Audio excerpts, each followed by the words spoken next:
Okay, so now we've talked a little bit about inflation and deflation and bonds, but how do you feel you protect the whole portfolio, stocks or bonds or other types of instruments? As long as we have this environment, we have to take the approach that the money has to be managed. You can't just buy an index fund and hope for the best and leave it there.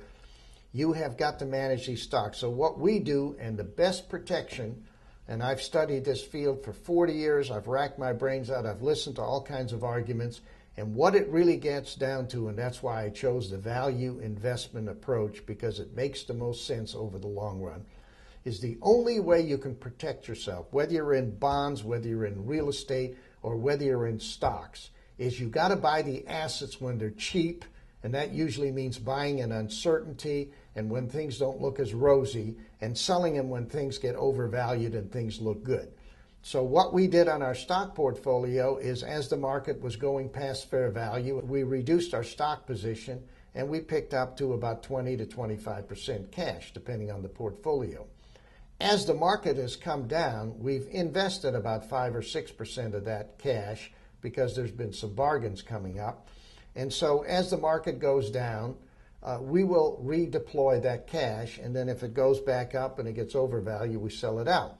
We did very well in the bond market, but Tom is on 36% cash right now because we sold most of the bonds, and we may have to sit 6 months or a year, we don't know, but we will wait until we get the right kind of opportunity. And so the answer to your question is, the only way you can protect yourself in these different environments, you buy it when it's cheap, when it's out of favor, when there are some things that might not look as rosy, and then you sell them later on, and then if you have no value, you go into either short-term bonds or you go into cash and you wait for that opportunity. And that's what we've been basically doing for 35 years. But it's even more important that we do it this way because you have an economy that can go either way, and so you have to be flexible. It's not going to happen over any 1 month or 2 month period. We'll have a couple of years to react to it. Let me just give you one fact. In 1973, 1 year before we started Century Management, inflation was running at 2.76%. By the end of the year, it was almost at 5%, 4.93%. That's 1 year. 1 year after that, 1974 to 75, inflation went from 4.93% to 11%.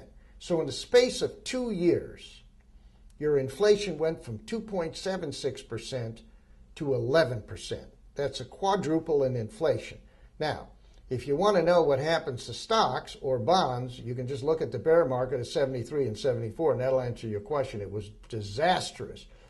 And bonds, if you have a long bond and interest rates go up 1%, then that bond will go down 10% in face value. Now, if you have a short-term bond, it doesn't matter, it matures and you get your money. But if you have a 30-year bond and it goes down 10%, you'd have to wait 30 years before it matures.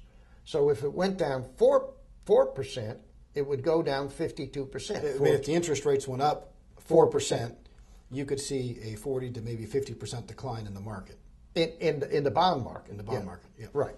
So the point I'm making is people have to manage the bond portfolio, because if you're going to have higher rates of inflation, then that bond portfolio can go down very dramatically if you're long-term.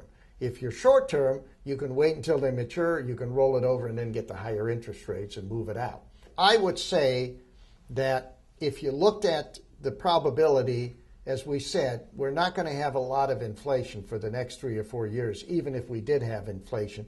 So bonds are okay if you have a reasonable short-term horizon, Now, if you thought that we were going into deflation, then you would want, or a very low inflation, then you would want a long bond, which we did buy a couple of months ago. So the bottom line of it is, what do you do in inflation and deflation? You do the same thing. You wait for the assets to get cheap, and then you sell them as they mature, and that way it gives you a chance to adjust.